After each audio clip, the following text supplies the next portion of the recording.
सिद्धेभ्यः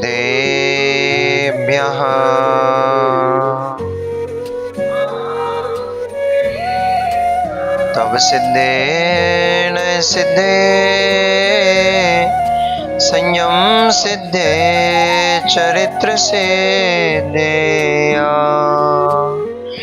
नाणम् इदंसनं मेया सिद्धे शिरसा नमस्सामि सिद्धं संपूर्ण भव्यर्थं सिद्धे कारणमुत्तमम् प्रशस्त दर्शन ज्ञान चारित्र प्रतिपादनम् सुरेंद्र मुकुट श्लिष्ट पाद पद्मांशुकेशरम् प्रणमामि महावीरम् लोकत्रयमङ्गलम् नमो अरिहन्ताणम् नमो सिद्धाणम् नमो आयर्याणम् नमो वज्रायाणम् नमो लोये सव्यसाहूणम्।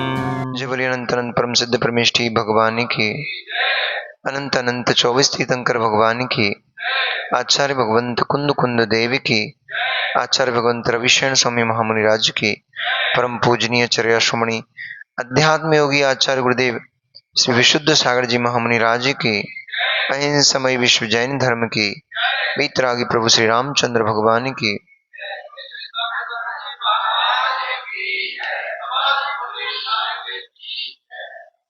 मनुष्यों वर्तमान शासनक भगवान वर्धमान स्वामी के शासन काल में हम सभी भव्य जीव यहाँ विराजते हैं। परम भट्टारक महाश्रमण उन भगवान वर्धमान स्वामी के मुख कमल से निश्चित भगवती मां जिनवाणी का हम सभी भव्य जीव करुणांजलि लगा करके पान कर रहे हैं। यह बागबादिनी, यह भगवती मां जिनवाणी सभी जीवों का कल्याण करे, सभी जीवों का मोक्ष मार्ग प्रशस्त करे। जह नाम को भी पुरुषो परदब्बाणंती जानिदु चैदी तह सभ्य प्रभावे नाउण विमुंच दे नानी। ज्ञानी पुरुष जो होते हैं वो पर वस्तु को पर जान करके शीघ्र ही उसको छोड़ देते हैं। आचार्य भगवंत कुंद कुंद देव ने समय सारजी ग्रंथ में जैसे कोई पुरुष परद्रव्य को जानकर उसे छोड़ देता है, यह परद्रव्य है, ये मेरी अपनी वस्तु नहीं है, वैसे ही जो ज्ञानी पुरुष हैं वे संसार में जितने भी परद्रव्य हैं उन परद्रव्य में ममत्व को लेकर के नहीं जाते हैं, उसे अपना नहीं मानते हैं। अज्ञानी पुरुष जो बाह्य वस्तु हैं, पर वस्तुएं हैं, उन पर वस्तुओं में अपना राग को लेकर के जाता है और राग ही लेकर नहीं जाता, उस राग की सत्ता में वह क्रोध मान माया 4 कषायों को करता है, हिंसा झूठ चोरी कुशील परिग्रह 5 पापों को इकट्ठा करता है, काषायिक भाव पाप भाव को इकट्ठा करके पुण्य कर्म के स्थान पर पाप कर्म को बांधता है और पाप कर्म की गठरी को लेकर के चला जाता है।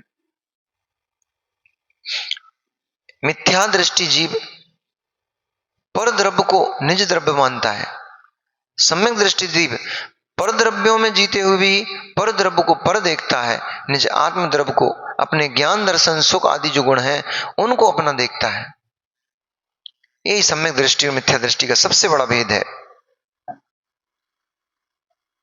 जो जीव पुद्गल को एक गिनता है, छड़ाला में क्या लिखा है, जो जीव को पुद्गल को एक ही गिनता है वही बहिरात्मधा है, वही बहिरात्मा है, मूर्ख है। बहिरात्मा मतलब मिथ्या दृष्टि, जिसकी दृष्टि बाह्य पदार्थ में लगी हुई है, जो परद्रव्य को निज द्रव्य मान बैठा हुआ है, उसे अपना मान करके सदा उसमें ही लिप्त पड़ा हुआ है, उसको छोड़ने का, उसका त्यागने का उसका भाव ही नहीं उत्पन्न हो रहा। इसी का नाम है बहिरात्मा, इसी का नाम है मिथ्या दृष्टि। एक दृष्टांत सुंदर दिया कि जैसे किसी जीव के पास, समय सारजी में टीका में उदाहरण आया कि जैसे किसी जीव के पास रजक के घर से चादरा आ गया। रजक मतलब धोबी, धोबी के घर से चादरा आ गया, चद्दर आ गया ओढ़ने वाला। और उस व्यक्ति ने जैसे उस चद्दर को ओढ़ा, उसमें जो लांछन था, चिन्ह था, ओढ़ के आराम से सो रहा था। परंतु जैसे ही उसका हाथ उस चिन्ह के ऊपर गया, उसने देखा अरे ये चिन्ह तो मेरे चादरे में था ही नहीं। तुरंत चादर को हटाया, उसने देखा अरे ये किसी और का चादर आ गया, ये मेरा नहीं है। जैसे लांछन का ज्ञान होते ही जीव को अपनी वस्तु और पर वस्तु का ज्ञान हो गया। जैसे ही लांछन का ज्ञान हुआ, दृष्टि लांछन पर गई, वैसे ही स्वद्रव्य और परद्रव्य का ज्ञान हो गया। और जैसे ही स्वद्रव्य परद्रव्य का ज्ञान हुआ, जीव ने तुरंत उस चादरे को हटा के साइड में पटक दिया। अरे अरे अरे, जाने किसका चादरा है ये, ना जाने किस कुल का, किस घर का ये चादरा आ गया है, चादर आ गया है, इसको मैं कैसे ओढ़ सकता हूं। जब तक ज्ञान नहीं था, जब तक लांछन से अनभिज्ञ था, तब तक जीव उसे अपना चादरा मान करके ओढ़ करके आराम से सो रहा था।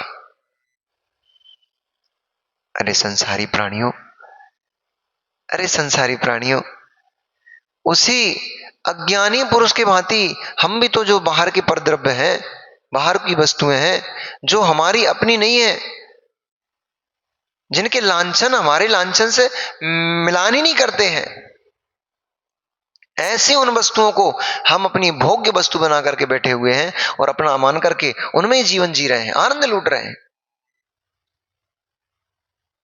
जैसे ही चिन्ह पर हाथ गया, पता लग गया चादरा मेरा नहीं है। जैसे ही जीव को ज्ञान होता है मैं तो चेतन स्वभावी हूं, ये क्षुधा आदिक भाव ये मेरे थोड़ी है, ये विषय वासना के जो परिणाम है ये मेरे थोड़ी होते हैं। मैं तो शुद्ध ज्ञान दर्शन स्वभावी हूं, जानना देखना मात्र मेरा स्वभाव है। ये कर्तापन मेरे भीतर कहां से घुस गया, ये वेदना मुझे कैसे होने लग गई। मैं शुद्ध चेतन का अनुभवन करने वाला, मैं शुद्ध सुख का अनुभवन करने वाला, ये भूख की पीड़ा मुझे कैसे सताने लग गई। तो लांछन पकड़ता है, ये लांछन तो मेरा है ही नहीं, चिन्ह। ये विषय वासना मुझे सता रही है, ये तो लांछन मेरा है ही नहीं, ये तो मेरा चिन्ह नहीं है। मेरा चिन्ह तो शुद्ध ज्ञान शुद्ध दर्शन है। मैं तो चेतन स्वभावी हूं, जानने देखने वाला हूं। ये विकारी भाव मेरे भीतर कहां से आ गए। तब पता पड़ता है अरे अरे, ये तो धोबी के यहां से किसी पड़ोसी का चादरा आ गया मेरे पास में, किसी अन्य व्यक्ति का चादरा आ गया है। कर्म के निमित्त से, कर्म के निमित्त से ये जो भाव उत्पन्न हो रहे हैं, ये तो पौद्गलिक हैं, ये मेरे शुद्ध चैतन्य के भाव नहीं है, ये निमित्तक भाव है, ये कर्मज भाव है, ये औदयिक भाव है। यद्यपि ऐसा नहीं है कि ये मेरे नहीं है, मुझे में उत्पन्न नहीं हो रहा है, क्योंकि लोगों ने ऐसे ही मान करके इनको करे जा रहे हैं। हमें थोड़ी भूख लगती है, मैं तो शुद्ध चेतन हूं, मुझे भूख लगती नहीं, तो किसको लग रही। कर्मज भाव है, परंतु हमारे ही भीतर है, आत्मा के अंदर है, निमित्त पाकर के उत्पन्न हो रहा है, इसलिए स्वभाव नहीं है, विभाव परिणाम है। महाराज जी दो बातें कर रहे हो एक साथ, हमें समझ में नहीं आ रही। अब अभी कह रहे थे कि ये चादरा मेरा नहीं है, ये परिणाम मेरे नहीं है, अभी कह रहे हैं मेरे ही है। यही जैन दर्शन की अनिकांत दृष्टि है। दो विरोधी धर्म एक साथ देखता है, इसका नाम अनेकांत है। एक ही स्थान पर देखता है, एक समय में देखता है।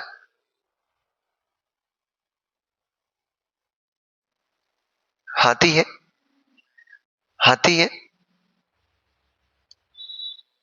तो पांव हाथी है कि पूंछ हाथी है कि कान हाथी है? पैर है, पांव है तो वो पांव कान नहीं हो सकता, कान है तो वो पूंछ नहीं हो सकता, पूंछ है तो वो पेट नहीं हो सकता। विरोधी है, सबकी संरचना अपनी अपनी अलग अलग है। संरचना अलग अलग होते हुए भी, विरोधी होते हुए भी एक साथ एक स्थान पर ही है, एक समय में ही है। इन सबको मिलाओगे तभी हाथी कंप्लीट होगा, तभी पूर्ण हाथी कहला पाएगा। हाथी में भेद नहीं, हाथी तो एक ही है, परंतु पैर में कान में भेद है, कान में पूंछ में भेद है। जब अंग अंग को देखेंगे तो भेद दिखाई देगा, जब अखंड अंगी को देखेंगे तो भेद नहीं दिखाई देगा, सबको मिला करके एक जो दिखाई देगा उसका नाम हाथी। ऐसे ही नए नए की जब तक हम व्याख्या करेंगे तब तक खंड खंड दिखेंगे। नए से हम जब व्याख्या करेंगे, व्याख्या नए से ही होता है। नए प्रमाणाभ्याम वस्तु सिद्धि इति सिद्धा सिद्धांता, ये सिद्धांत सिद्ध है। जब भी व्याख्या होगी नए और प्रमाण से ही वस्तु की सिद्धि हो पाएगी। नए जब भी व्याख्या करेगा प्रमाणभूत वस्तु को करेगा, प्रमाण ही नहीं होगा तो नए व्याख्या किसकी करेगा? हाथी प्रमाण है, उसमें पैर भी है, पूंछ भी है, कान भी है, आंख भी है, नाक भी है, सूंड भी, सब है।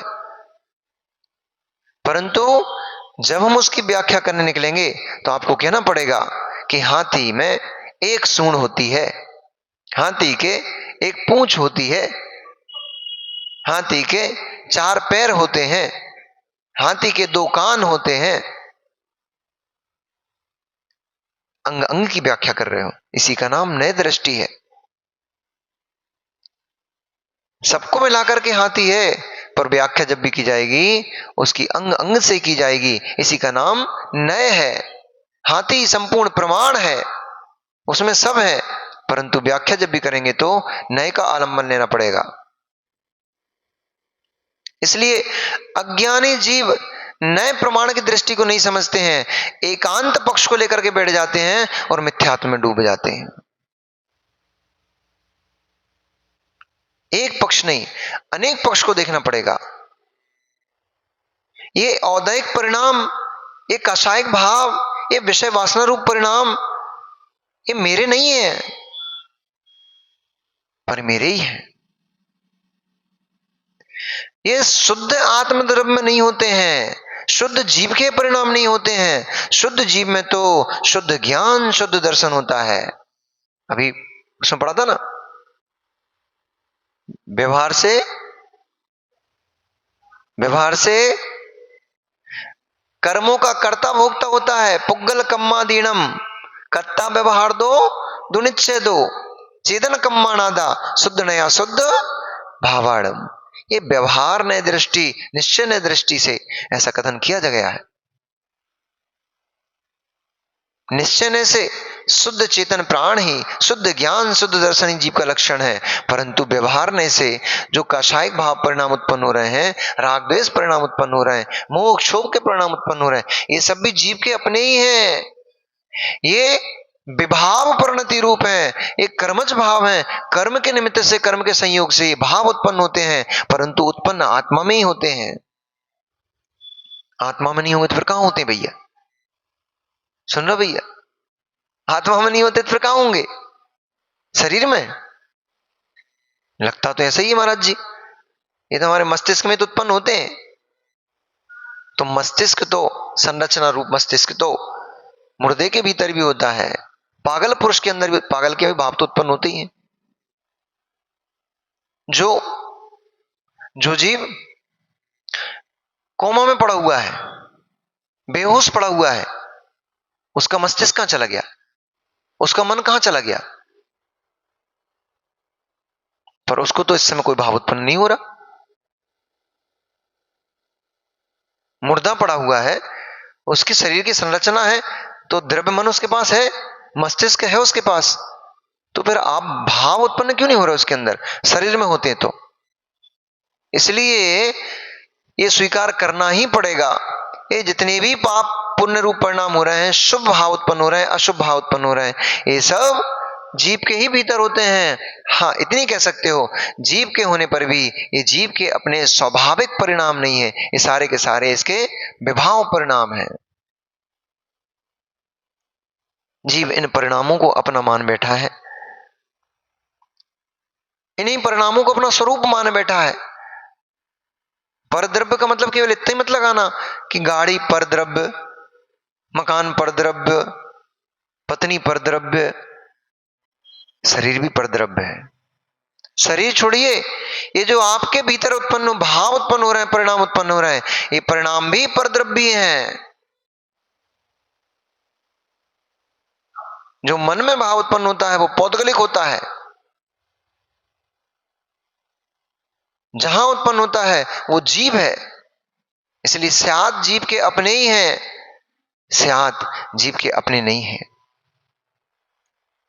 अपेक्षा से, किसी अपेक्षा से ये भाव जीव के अपने ही होते हैं, किसी अपेक्षा से ये भाव जीव के अपने नहीं, पर परिणति है, ये विभाव दशा है, शुद्ध जीव के नहीं होते ये, इसलिए परद है, परद्रव्य है। और सुनिए, ये मात्र परद्रव्य नहीं, ये हमारे पास परिग्रह रखा हुआ है, धन रूप परिग्रह, जमीन रूप परिग्रह, सोना चांदी रूप परिग्रह, नौकर परिग्रह, ये तो अत्यंत परोक्ष परिग्रह हैं। 148 कर्म की जो आपकी प्रकृतियां हैं, वे 148 कर्म की प्रकृतियां जीव का परिग्रह है। क्यों है परिग्रह? क्यों परिग्रह है? तो आचार्य भगवंत ने परिग्रह की परिभाषा बताई। परि यानी चारों ओर से, ग्रह यानी जिसको घेरा जाए, चारों ओर से जिसको घेरा जाता है उसी का नाम परिग्रह होता है। ये कर्म प्रकृतियां वर्गणाएं चारों ओर ठसाठस भरी पड़ी हुई हैं, और आपकी राग देश परिणति से, शुभाशुभ परिणामों से ये वर्गणाएं कर्म रूप में परिवर्तित होकर के आत्म प्रदेशों में समाहित हो जाती हैं, आत्म प्रदेशों में स्थापित हो जाती हैं, बैठ जाती हैं, घुल मिल जाती हैं। इसलिए ये भी आपका परिग्रह, अनादिकाल से हम इनको ढोए चले जा रहे हैं, ले लेके चले जा रहे हैं, इसलिए सब कर्म प्रकृतियां भी परिग्रह हैं, ये राग द्वेष परिणाम परिग्रह हैं। अंतरंग परिग्रह, बहिरंग परिग्रह, मिथ्यात्व परिग्रह। बहिरंग परिग्रह क्या है? मिथ्यात्व, 4 कषाय, 9 कषाय, इतने हो गए, 9 और 4 13 और 1 14 प्रकार का अंतरंग परिग्रह है। मिथ्या दर्शन, मिथ्या ज्ञान, मिथ्या चारित्र परिग्रह है हमारे पास, ये अनादि से ढोए चले जा रहे हैं, अनादि से हम लेके चले जा रहे हैं, उसको घूम रहे हैं। जैसे अनिल भैया लुधियाना गए थे, तो सूटकेस बैग कुछ ले गए थे कि नहीं ले गए थे? ले गए थे। तो ले गए थे तो उसको ढोना पड़ा था कि नहीं पड़ा था? हाथ भी दर्द करने लग गया होगा, वजन लटकाए लटकाए, फिर भी लेके चलना पड़ा था। क्यों? क्यों लेके चले थे? क्यों लेके चले थे? जिन्हें भोगने की आकांक्षा होती है, जिन्हें भोगने की आकांक्षा होती है उन्हें ही ढोना पड़ता है, जिन्हें भोगने की आकांक्षा नहीं होती उन्हें कुछ नहीं ढोना पड़ता। कपड़े पहनने की आकांक्षा होती है इसलिए कपड़े ढोना पड़ते हैं, भोजन करने की आकांक्षा होती है इसलिए भोजन का सामग्री लाद लाद के ले जाना पड़ती है, डब्बा साथ में लेके जाना पड़ता है। निर्ग्रंथ मुनि राजों को भोगने की आकांक्षा नहीं होती, इसलिए न कपड़े लेके चलना पड़ता, न भोजन लेके चलना पड़ता, न सामान लेके चलना पड़ता।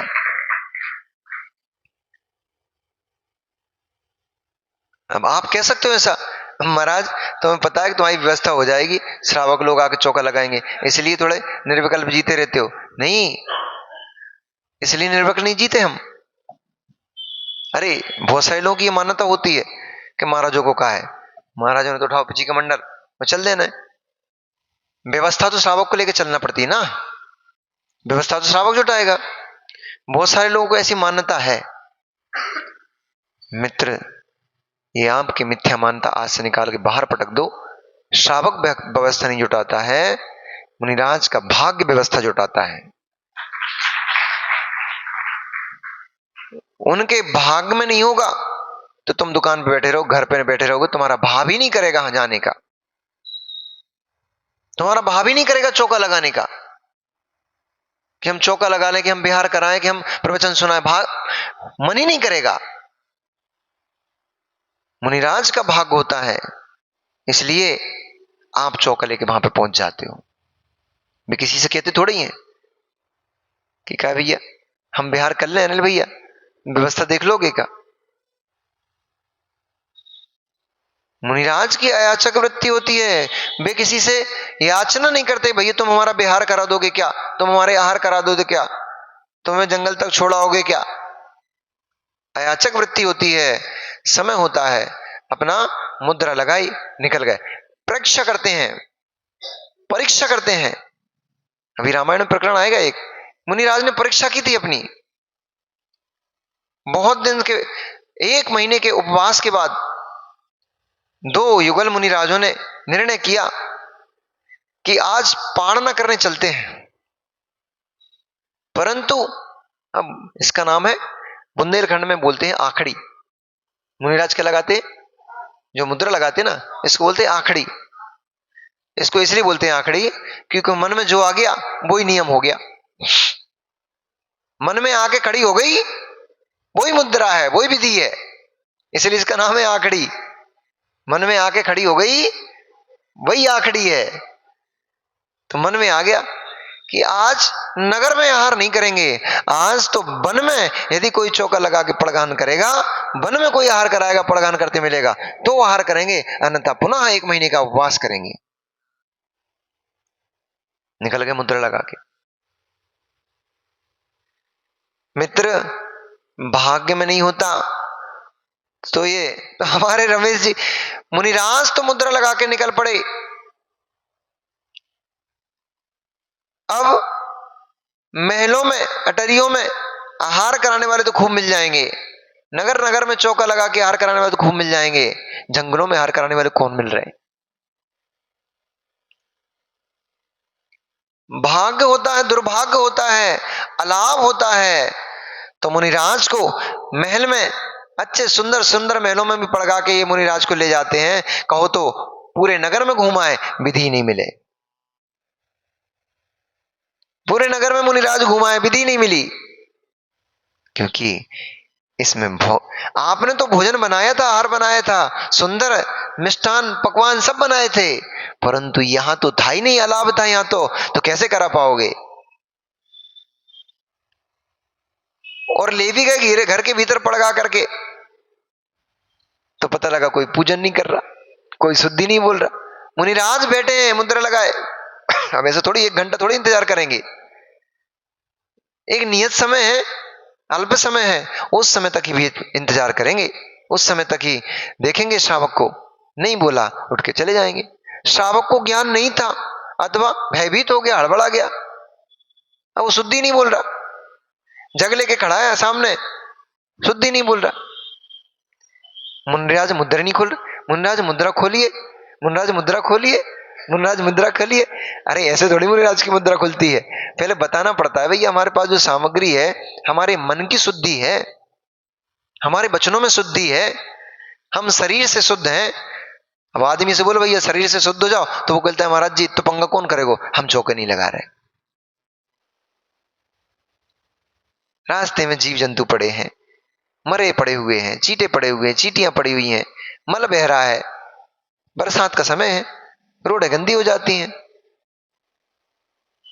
तो कोई ने बोल दिया भैया एक काम करो, कपड़े घर में ही चेंज कर लिया करो। अरे इतना झंझट कौन पालेगा महाराज, कितने कपड़े सुखाएंगे, कितने कपड़े डालेंगे। अभी आपके भीतर में मुनि भक्ति नहीं है, अभी आपके भीतर में पात्र का बहुमान नहीं है। जिन्हें पात्र का बहुमान होता है, जिन्हें अपने आप पे गौरव होता है कि अहो मैं दाता हूं, मेरे घर में 3 लोक की मुद्रा पधारने वाली है, मेरे घर में 3 लोक के नाथ पधारेंगे, सौधर्म इंद्र जिनके चरणों में आकर नतमस्तक होता है, वो मुनिराज हमारे घर में पधारेंगे क्या, वो मुनिराज हम उनको आहार कराएंगे। ऐसा बहुमान जब आता है तब जीव के अंदर से भाव उत्पन्न होता है, आह्लाद उत्पन्न होता है। दाता के 7 गुण होते हैं। अब भैया आप लोगों को क्या पता कितना एडजस्टमेंट करना पड़ता है महाराजों को, पंचम काल के महाराजों को। नव भक्तियां होती हैं, नवदा भक्ति, दाता के 7 गुण होते हैं। उन नवदा भक्ति 7 गुण पूर्वक ही मुनिराज का आहार होता है। अब मन ही शुद्धि नहीं है, ये कहां से आ गए हमारे घर में, हम औचों को खराब कर दो, ये घुस गए, अब ये चलाएंगे क्या, हम नहीं चलाएंगे क्या। मन ही शुद्धि नहीं है, कैसे तुमसे हार ले। महाराज के सामने कटोरी छीने झपटी कर रहे हो। महाराज वो अनिल भैया देख रहे थे ना, इसलिए उनको देख के कटोरी याद आ जाती। महाराज के सामने ही कटोरी छीन छीन ले रहे हो, तू इधर दे, हम चलाएंगे, तू चलाती रहेगी क्या, कोई हुदे आ रहा है, कौन ही मार रहा है। तो महाराज देख लेते हैं मन शुद्धि नहीं है इसके पास, अंजलि बंद कर लेते हैं। अब तुम्हें लग रहा है महाराज जो सब्जी नहीं ले रहा है, जो चीज नहीं ले रहा है इसको हटाओ, वो चीज नहीं ले रहा है इसको हटाओ, सब हटाओ। अब क्या, पानी ले आओ। थोड़ी देर देखेंगे महाराज, फिर कहेंगे अब तुमसे तो पानी भी कैसे ले पाएंगे। जब मन ही शुद्धि नहीं तुम्हारी तो तुमसे ना भोजन ले सकते, ना जल ले सकते, कुछ भी नहीं ले सकते हैं। महाराज तो ये सोचेंगे कि हमारे भाग में आज अलाभ था, अंतराय कर्म उत्पन्न हो गया, इसलिए ये अंतराय हो गया है हमारा। तो महाराज तुमसे द्वेष नहीं करेंगे, चिल्लाएंगे नहीं, बोलेंगे नहीं तुमसे, गलती तुमसे कहेंगे नहीं। हाँ कदाचित आप आकर निवेदन करो, महाराज जी हमसे क्या निवेदन, क्या गलती हो गई थी, कृपा कर बताओ, तो हमें आगे से हम संभलेंगे। तो हो सकता बता दें कि भैया तुम शुद्धि नहीं बोल रहे थे, अथवा तुम्हारी मनोशुद्धि खत्म हो गई थी, आप लड़ने लग गए थे, आप झगड़ने लग गए थे, आप दूसरों को ईर्ष्या की दृष्टि से देखने लग गए थे, आपके भीतर क्षमा भाव नहीं था, आपके अंदर दया का भाव नहीं था, आपके अंदर दान भाव जो था वो खत्म हो गया था। आपको लगेगा महाराज तो कब तक आए बैठ गए। अब एक दिन गिरिडीह में हमारे आहार चल रहे, तो उस दिन क्या हुआ कि एक चौके में 4 एक महाराज थे हम लोग, अच्छी बड़ी जगह थी हालांकि, परंतु बहुत सारी पब्लिक थी। तो भीड़ भाड़ में वो भाई एक जो चौके का बच्चा था, एक लड़का, अच्छा हमसे 3 गुना था, वो था तो हमसे बहुत छोटा, वो बच्चा ही था, पर हमसे 3 गुना था वो। तो वो सामान लेने के लिए कुछ अंदर जा रहा होगा, अब उसका धक्का, हमें अंजलि में ऐसे कर रहे थे हम, तो उसका धक्का यहाँ कोहनी में लगा और हमारा पैर का अंगूठा ऊंचा हो गया। जैसे ही पैर स्खलित हो गया, हमने अंजलि छोड़ दी, अंतराय हो गया, अब बैठ गए। अब किसी को समझ नहीं है क्यों, क्या होगा, बाल आ गया क्या, जीव आ गया क्या, क्या हो गया, क्या हो गया, सब अल्लाह बचाए। हमने बोला अभी तो शांत रहो भैया, दूसरे महाराजों के हार चल रहे, उनके तो चलने दो, उनको क्यों विघ्न उत्पन्न कर रहे हो। फिर जब सब हो गया, बाहर आए, बाहर आके मंदिर जब गए, मंदिर से दर्शन करने के बाद जब हमने मौन खोला तो हमसे पूछे महाराज जी क्या गलती हो गई। हमने कहा कोई गलती नहीं हो गई भैया, गलती हमारी थी कि हम कमजोर प्राणी निकले, तुम्हारी कोई गलती नहीं थी, हमारी गलती थी कि हम कमजोर प्राणी निकले। हम थोड़े वजनदार होते तो उसके धक्के से हिलते नहीं, हम ही हल्के फुल्के थे। तो बेचारे वो तो सब्जी सामग्री लेने जा रहा था, पर उसका जरा सा धक्का हमें लग गया, धक्का लगने से हमारा पैर स्खलित हो गया, पैर ऊंचा उठ गया। मुनिराज पैर हिलाएंगे तो आहार नहीं ले सकते, अंतराय हो जाता है। ऐसा विषय एक जन ने हमसे पूछा था, कहां लिखा है, मूलाचार में लिखा हुआ है, ठीक है। तो इस प्रकार की अब मुनिराज के भाग्य में अगर अंतराय बैठा हुआ है तो तुम कितनी बना लो, कितनी अच्छे अच्छे से पढ़ा लो, अच्छे सोच लो महाराज को हम तो ये भी चलाएंगे, ये भी चलाएंगे, पर मुनिराज ले नहीं पाएंगे क्योंकि अंतराय बैठा हुआ है। और लाभ कर्म का उदय होता है, लाभ अंतराय कर्म का क्षोभसम होता है जीव के पास। तो वन में भी सीताराम चौका लगा के बैठे थे, जंगल में इंतजार कर रहे थे। सीता कह रही थी स्वामी कब से अपन ने मुनिराजों को आहार नहीं दिए,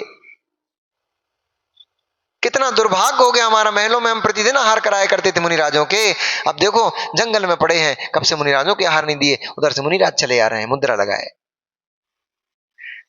तो तुम्हारे चौका लगाने से तुम्हारे उससे हार नहीं होता मुनिराजों का। मुनिराजों का हार उनके भाग्य से होता है, भाग्य में होता है। तो जंगल में भी चौका लगा मिलता है, बियाबान जंगल में चौका लगा मिलता है, और नहीं भाग्य में होता तो घर में भी वापस आना पड़ता है, महलों में से भी वापस आ जाना पड़ता है। इसलिए इसलिए भाग्य के भरोसे जीना चाहिए। इसलिए व्यवहार में जी रहे हो तो भाग्य के भरोसे जीना चाहिए, और निश्चय में जियो तो कोई के भरोसे मत जियो, चेतन प्राणों के भरोसे जियो। वे ही हमारे अपने हैं, बाकी संसार में हमारा अपना कुछ भी नहीं है। चेतना जो गुण है वही मेरा अपना है, ज्ञान दर्शन जो है वही मेरा अपना है, बाकी इस जगत का कुछ भी मेरा अपना नहीं है। दृष्टि बदलते ही क्षण मात्र में ज्ञान की उत्पत्ति हो जाती है। जब तक जीव की दृष्टि राग रूप होती है तब तक सांसारिक वस्तुओं को वह अपना मानता रहता है, उनमें ही परिणमन करता रहता है, उनमें ही भोगता जीता रहता है। परंतु दृष्टि बदल जाती है जीव की, तुरंत उन वस्तुओं को पर देखने लग जाता है, उसको भेद विज्ञान प्रकट हो जाता है। मैं क्या कर रहा हूं, मैं कहां जी रहा हूं। श्रीकंठ की भी दृष्टि बदल गई। एक घटना ने उस श्रीकंठ की दृष्टि को बदल दिया। जो पद्माभा के राग में ये तक भूला पड़ा था कि कितने दिन से, कितने वर्षों से मैं अपने बहनों के घर में रह रहा हूं, जिस पद्माभा के राग में ये भूल गया कि मैं कैसा राजपाट का संचालन कर रहा हूं, इतना राग में तल्लीन पत्नी के कुछ भी होश नहीं। अचानक एक दिन ग्रह भवन की छत पर बैठा हुआ आसमान की तरफ उसने देखा, देवगण नंदीश्वर की वंदना के लिए निकल रहे थे। उसने मंत्री से पूछा कि मंत्रीगणों, आखिर ये देवलोग कहां जाते हैं।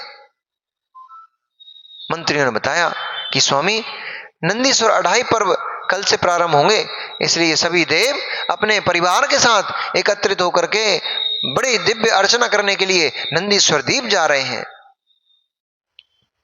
उसका भी मन हुआ, मैं भी नंदीश्वर द्वीप जाऊंगा, मैं भी भगवान जयनंद की पूजन अर्चना करूंगा वहां जाकर के। उसने भी शीघ्र ही अपने अनुचरों के द्वारा शीघ्र ही विमान बुलाया। विमान में आरूढ़ हो अपनी पत्नी और गुरुजन परिवारजनों को लेकर बड़े वैभव के साथ वो भी उन देवों के साथ साथ पीछे पीछे हो लिया, और देवों के साथ साथ वो भी नंदीश्वर के लिए निकल पड़ा। एक द्वीप पार किया, समुद्र पार किया, लवण समुद्र पार कर लिया। उसकी तो खैर नगरी लवण समुद्र में ही बनी थी, तो लवण समुद्र को पार किया। फिर पुष्करवर द्वीप आ गया, धात की खंड द्वीप आ गया। धात की खंड द्वीप को कालोदधी समुद्र को पार किया और पुष्करवर द्वीप आ गया। पुष्करवर द्वीप भी आधा पार कर लिया, परंतु अब क्या देखता है कि आधे पुष्करवर द्वीप के आगे मेरा विमान बढ़ नहीं रहा, सारे देव आगे निकलते चले जा रहे हैं, मेरा विमान तो यहीं ठहर गया। देखते देखते सारे के सारे देव आंखों से ओझल हो गए, दूर निकल गए, उसका विमान वहीं ठहर गया। बहुत उपक्रम किया, आखिर क्या हो गया, पंचर हो गई कि गाड़ी, इंजन डस्टर हो गया क्या। अब तुम्हारी गाड़ियों में ये सब होता है, उनकी गाड़ियों में नहीं होता था। उनके तो विद्याओं से चलते थे, अनेक अनेक प्रकार की विद्याओं को उसने प्रयोग किया, परंतु उस मानुषोत्तर पर्वत के पार वह विमान नहीं गया, क्योंकि ढाई द्वीप ही मनुष्य लोग कहलाता है।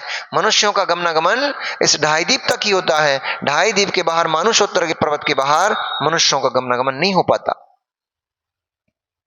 इसलिए वह विमान वहीं ठहर गया, आगे बढ़ा ही नहीं। उसने जाना कि आखिर बात क्या है, ये विमान मेरा आगे क्यों नहीं बढ़ता है। तब पता लगा कि भैया, मनुष्यों का गमनागमन इस मानुषोत्तर पर्वत के पार नहीं होता है, इसलिए यहीं से तुम्हें भक्ति पूर्वक यहीं से नमस्कार वंदना करना पड़ेगी। तुम 8वें द्वीप को पार, 8वें द्वीप तक नहीं पहुंच सकते हो। नंदीश्वर द्वीप तुम नहीं जा सकते हो, देव ही जा सकते हैं, वहां पर मनुष्यों का गमनागमन वहां नहीं है। उसके जो भगवान के दर्शन के लिए जो उसके अंदर मुख पर कांति फैली हुई थी, जो उमंग उसके भीतर थी, जो उत्साह उसके भीतर भरा पड़ा था कि मैं नंदीश्वर जाकर के भगवान जयनंद की भगवान वंदना करूंगा, उनके दिव्य अर्चना करूंगा, अनेक अनेक प्रकार की कल्पनाओं को संजो रहा था। वहां जाकर के ऐसा करूंगा, ऐसे वंदना करूंगा, ऐसे पूजन करूंगा, भगवान का अभिषेक करूंगा, धूप घटों में खूब खूब थाल भर भर करके धूप खिलाऊंगा। अब आप लोगों ने सब बंद कर दिया है। आप लोगों को जीव हिंसा दिखती है, जीव हिंसा होगी तो लोगों ने सारे कार्यक्रम जो थे, जो मांगलिक कार्य थे, वे सब धीरे धीरे करके सिमटते जा रहे हैं, बंद होते जा रहे हैं। कुछ कुछ संकुचित बुद्धि के जो लोग होते हैं उनकी बुद्धि ज्यादा चल जाती है। कुछ जो संकुचित बुद्धि के लोग होते हैं उनकी बुद्धि ज्यादा चल जाती है और ये बुद्धि ही सारी क्रियाओं को विराम करा देती है। समुक्षण में बड़े बड़े धूप घट होते हैं, योजनों योजनों के, छोटे छोटे नहीं, योजनों योजनों के धूप घट होते हैं। नंदीश्वर द्वीप में जिन मंदिरों के बाहर बड़े बड़े विशाल विशाल धूप घट रखे हुए हैं, हर क्षण हर समय उनमें धूप आदि गिरती रहती है और उसमें धूम्र उत्पन्न होता रहता है, उसकी सुगंध चारों दिशाओं में फैलती रहती है। वो औषधि का काम करती है। जो धूप होती है ये औषधि होती है। 8 पदार्थ होते हैं उसके अंदर, इसलिए इसको बोलते हैं अष्टांग धूप बोलते हैं। उन 8 पदार्थों जो जड़ी बूटियां होती हैं वो औषधियां होती हैं। अगर है, तगर है, छेल छबीला है, कपूर है, चंदन है, आदि आदि, लौंग होती हैं। तो वे औषधिक गुण होते हैं उन वस्तुओं में, इसलिए वो उसका जो धूम्र होता है वो औषधि का काम करता है। संत लाल जी ने तो धूप की क्या व्याख्या की है सिद्ध चक्र विधान में। अब आप लोग तो धुमड़ चुमड़ में पूरा निकाल देते, तो पता ही नहीं पड़ता है कि इसका भाव क्या है। संगीतकार बुला लिए, अपन बैठ गए, उनने पढ़ दिया, अपन ने स्वाहा, थोड़ा एक नींद ले ली, स्वाहा स्वाहा, खत्म होगा विधान। हाँ भाई चलो चलो भोजनशाला। अरे कम से कम भावार्थ समझ के कोई कार्य करना चाहिए। भाव शून्य क्रिया प्रतिफलित नहीं होती है, इसलिए भावों से युक्त होकर के कोई भी क्रिया करो वो अनंत गुना फल देने वाली होती है, उसका फल कई गुना बढ़ जाता है। जब श्रीकंठ ने देखा कि मैं इस पर्वत के पार नहीं जा पा रहा हूं, उसका बेचारे का मुख म्लान हो गया, मुख की सारी कांति उड़ गई। अपना समूह लेकर के पुनः वापस भवनों की तरफ जाने लगा। अपने भवन की तरफ तो जा रहा था, अपने द्वीप की तरफ तो जा रहा था, परंतु मन उसका व्यथित था, बड़ा दुखी था। ओह धिक्कारो इन विद्याओं को, मैं विद्याधर होकर के, इतने अनेक अनेक विद्याधरों का स्वामी होकर के, ऐसे ऐसे द्वीपों में मैं निवास करता हूं, इतना भूमि का स्वामी होकर के मैं नंदीश्वर द्वीप की वंदना के लिए नहीं जा पाया। धिक्कारो मेरी इन विद्याओं को, धिक्कारो मेरी इस मनुष्य पर्याय को कि मैं भगवान जिनेंद्र की वंदना करने के लिए मैं एक द्वीप, इस द्वीप को पार तक नहीं कर पाया। मंत्री से पूछा, जो श्रेष्ठ गुरुजन थे उनसे पूछा कि नंदीश्वर द्वीप कैसे जाऊंगा। उन्होंने कहा इस पर्याय से तो संभव नहीं है, तप के द्वारा देव पर्याय प्राप्त की जाती है, उस देव पर्याय को प्राप्त करके देवलोक ही नंदीश्वर जा सकते हैं। उसने तुरंत निर्णय कर लिया, अब मुझे भवनों में नहीं जाना है, मुझे तो नंदीश्वर की वंदना करने जाना है। अब तो लग गई धन। आप लोगों को मन नहीं करता? क्या पता कैसे करता है। मैं तो जब जब नंदीश्वर की वंदना, जब भी मतलब कहीं भी कृत्रिम नंदीश्वर बना होता है, तो जब जब भी नंदीश्वर की दीप की वंदना करता हूं, नंदीश्वर दीप को देखता हूं, मैं तो बहुत देर तक बस पहले साइड में खड़ा होकर उसकी केवल रचना को देखता रहता हूं और ऐसा लगता है भगवान वो दिन कब आएगा जब साक्षात अपने नेत्रों से साक्षात नंदीश्वर द्वीप जाकर के नंदीश्वर के इन क्षेत्रों को, इन मंदिरों को अपनी इन नेत्रों से देखूंगा वहां पर, और भगवान जिनेंद्र की साक्षात प्रतिमाओं को अपने अंदर साक्षात्कार करूंगा, उनको देखूंगा कैसी हैं वो, उनकी वंदना करूंगा। मेरा तो बड़ा मन है नंदीश्वर जाने का। आप लोग चलना है क्या? तो ऐसे नहीं जा पाएंगे, मंदिर तो आ नहीं पा रहा, नंदीश्वर का जा पाओगे? नहीं, आप लोगों का नहीं बोल रहे, आप तो आ गए हो। ऐसे भाव बनाओ। अभी हमारे पास उपलब्धि नहीं है तो हम कृत्रिम रचनाएं करते हैं, उनकी कृत्रिम रचना करके उनका आनंद लेते हैं और ये भाव बनाते हैं कि हम कब हो तो हम नंदीश्वर की साक्षात नंदीश्वर द्वीप में अकृत्रिम जिन चैत्यालों की हम साक्षात वंदना करें। ऐसे बार बार भाव बनाओ। तो निश्चित वो भावना ही फलीभूत होगी, हम देव बनेंगे और देव बनकर फिर भोग विलासों में नहीं लिप्त होंगे, नंदन वन में घूमने फिरने नहीं जाएंगे, पिकनिक मनाने। कहां जाएंगे? हे अकृत्रिम 500 धनुष ऊंचे जिनालयों की, जिन बिंबों की, अकृत्रिम 500 धनुष ऊंचे जिन बंधनों की, जिन बिंबों की वंदना करेंगे, मणिमय, रत्नमय, स्वर्णमय, अनेक अनेक प्रकार के बिंब हैं। सूर्यकांड पूजन पढ़ते हो ना, उसमें पढ़ते नहीं हो क्या? रत्न में क्या है, 100 रतन में सोही, ऐसे कुछ ना, बिंब 100 रतन में सोही, देव देवी सरब मन ननयन मन मोहे, 500 धनुष पद में आसन परम, लाल नख मुख नयन श्याम अरु श्वेत है। एक एक अंग अंग का वर्णन किया कवि ने उनका, प्रतिमा के मुख कैसे हैं, नयन कैसे हैं, केश कैसे हैं, पद्मासन में बैठी हैं, हाथ पर हाथ, एक एक अंग का, एक एक उंगली उंगली का उन्होंने वर्णन किया है। जब जिस प्रतिमा का, जिनकी वर्णनी इतना सुंदर है, वे साक्षात में कितने सुंदर होंगे।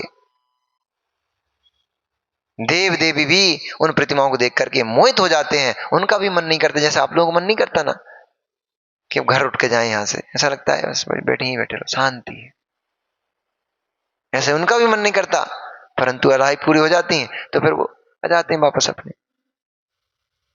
श्रीकंठ ने विमान से नीचे उतरते ही, अपने द्वीप में पहुंचते ही, किशकुपुर नगर में जैसे ही वापस पहुंचा, उसने शीघ्र ही अपने पुत्र वज्रकंठ को बुलाया। वज्रकंठ से कहा, पुत्र मेरा तो मन अब यहां लगता नहीं है, ये राजकाज में, ये परद्रव्यों में, परवस्तुओं में अब मेरा मन उदास हो गया है। ये सारा वैभव किस काम का है, इससे मैं देव की वंदना भी करने नहीं जा पाया, ये विद्याएं, ये विद्याधर पद, ये सब किस काम के मेरे, मैं भगवान की वंदना ही नहीं कर पाया इससे, इसलिए अब मुझे ये सब नहीं चाहिए, मुझे तो भगवान की वंदना करने जाना है। इसलिए बेटा इस राजपाज को तू संभाल, मैं तो दिगंबर मुनि होता हूं। और वज्रकंठ को राज तिलक किया, राज तिलक करके उसको राजा बनाया किसके ऊपर का, और जाकर के दिगंबरी दीक्षा ले ली, उग्र तप करने में लीन हो गया। ऐसी छोटी छोटी बातों से वैराग्य जाता था भैया। अब तो आदमी का सर भी फूट जाए, अधमरा होकर भी लौट आए, तो भी उसको वैराग्य नहीं आता है। दीक्षा की दहलीज पर आकर के भी जीव लौट जाते हैं वापस।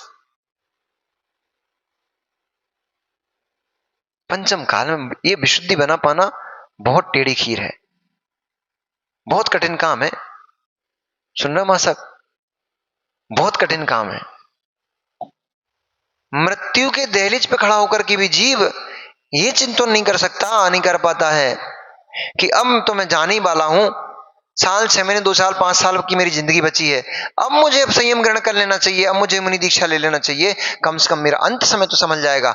वहां पर भी बेटा बेटा ये सोचता है बस ये काम और बचा है, ये निपटा ले, ये काम और बचा है, ये काम और निपटा, तब तक काम तो नहीं निपट जाते, दादाजी खुद ही निपट जाते हैं।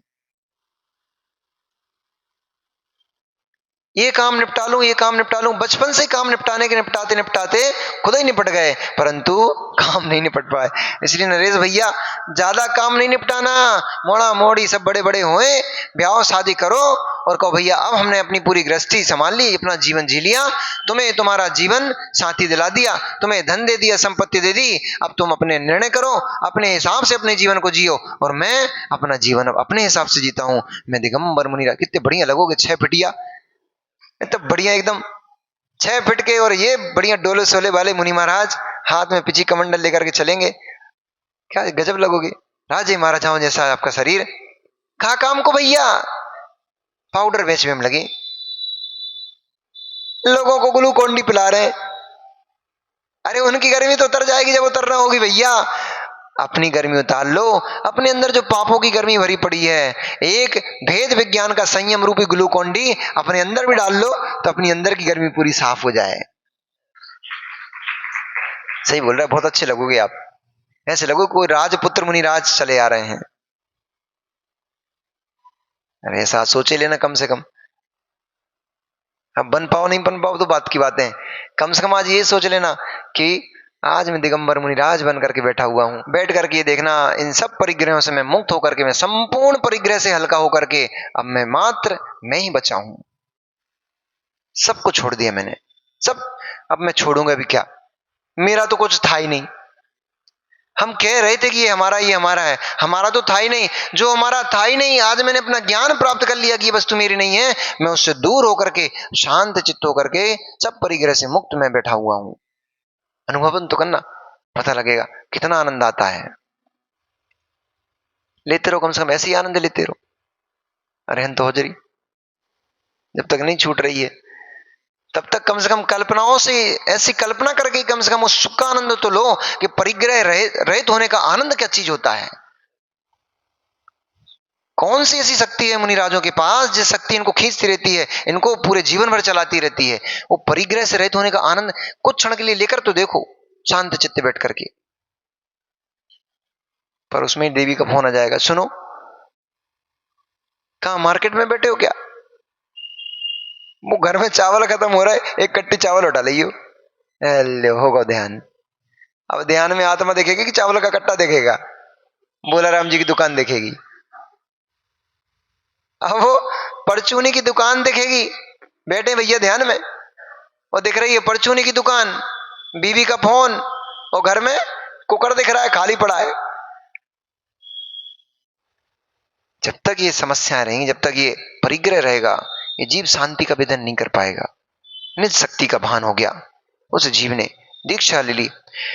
जो परंपरा पिता ने निभाई वही परंपरा पुत्र ने भी निभाई। पुत्र ने भी अपना समय काल व्यतीत किया, और काल व्यतीत करके अपने पुत्र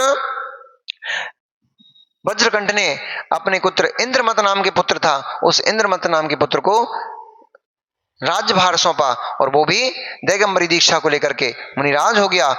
इंद्रमत ने भी अपने पिता की परंपरा को निभाया, और कालांतर में उसने भी राजपाट को भोगते हुए और अपने पुत्र समीर गति उसका पुत्र था, उसके पुत्र को दीक्षा वो देकर के, राजपाट देकर के उसने भी दीक्षा लेकर के वो भी तप करने चला गया। इस प्रकार से ये परंपरा उसने अपने पुत्र रवि प्रभु को दे करके राज, वो भी इस प्रकार से किस्कुपुर नगर में ये परंपरा, पिता की जो परंपरा चली, श्रीकंठ ने जो परंपरा चलाई, उस परंपरा का निर्वाह करते हुए उसके सारे जो पुत्र पौत्र आदि जो हुए वो सभी दीक्षा ले लेकर के अपने आत्म कल्याण करते गए। इस प्रकार से कई अनेक अनेक महाशुभट योद्धा इस किस्कुपुर नगर में हुए, और दिगंबरी दीक्षा को लेकर के कईयों ने स्वर्ग को प्राप्त किया, कईयों ने मुक्ति को प्राप्त किया, और कई मुनिराज बन करके कर्म खपाते हुए अनेक अनेक अवस्थाओं को प्राप्त हुए। इस प्रकार से यह किस्कुपुर नगर में अनेक अनेक राजे महाराजे हुए। एक बार जब भगवान श्रेयांसनाथ का समय बीत चुका और बांसु पूज्यनाथ भगवान की उत्पत्ति नहीं हुई थी, उस समय बीच के समय में जो किस्कुपुर नगर था, उस किस्कुपुर नगर में श्रीकंठ की परंपरा में, श्रीकंठ के वंश में राजा अमरप्रभ उत्पन्न हुए। उन राजा अमरप्रभ ने एक राजकन्या गुणवती के साथ उनका विवाह निश्चित हुआ। गुणवती के साथ जब उनका विवाह हो रहा था तो उस समय विवाह की मंडप आदि की साज सज्जा के लिए अनेक अनेक स्थानों पर बानरों के चिन्ह बनाए गए थे, क्योंकि श्रीकंठ को बानर बहुत पसंद थे।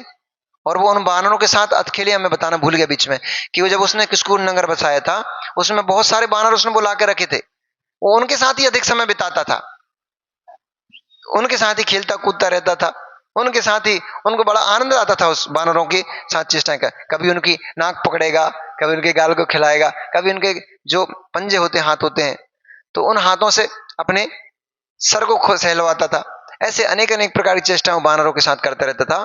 तो उनके जो परंपरा आती गई उनमें बानरों का सम्मान धीरे धीरे बढ़ता चला गया, और वे जैसे आपका राज्य पशु हिरण सिंह होता है और पक्षी मयूर होता है, तो राज्य पक्षी देश का क्या बोलते हैं उसको, राष्ट्रीय पक्षी मयूर होता है और राष्ट्रीय पशु सिंह है। ऐसे ही उनका जो राजकीय पशु था वो बानर हो गया। इस प्रकार से वानरों का अपने स्थान पर सम्मान आदि होता था वहां पर, तो उनके हर शुभ कार्य में उन वानरों के चित्र बनाए जाते थे अथवा वानरों को रखा जाता था आगे करके। ये परंपरा निभाते हुए अमर प्रभु के यहाँ भी जब उसका विवाह संपन्न हो रहा था, उस समय अनेक अनेक दीवालों आदि पर वानरों के चिन्ह बनाए गए। उन चिन्हों को देख करके जो उसकी गुणवती नाम की जो कन्या थी जिससे उसका विवाह संपन्न होना था, वो अत्यंत भयभीत हो गई। वानरों के चिन्हों को देखकर, उनकी आकृतियों को देख करके वो भयभीत हो गई। अब राजा महाराजाओं की मोहनियां थी, कभी ऐसी उटपटांग चीजें देखी नहीं, तो वो भयभीत हो गई उसको देख करके। जब वो भयभीत हुई तो श्रीकंठ ने अमर प्रभु ने कहा कि हमारी महारानी को इन वानरों को देख करके भय उत्पन्न होता है, इसलिए इन वानरों को शीघ्र ही यहां से हटवा दिया जाए। नहीं, मारा जाए नहीं बोला, यहां से शीघ्र ही हटवा दिया जाए और जितने भी चिन्ह अंकित किए गए इन सभी चिन्हों को धुलवा दिया जाए। तब वृद्ध मंत्री ने कहा, स्वामी क्या कह रहे वृद्ध मंत्री? अब वृद्ध मंत्री ने कहा, स्वामी। स्वामी के बाद आगे क्या कहा वो कल बताएंगे। नमो अरियंताणम, नमो सिद्धाणम, नमो आर्याणम, नमो वज्रायणम, नमो लोहित साहूणम।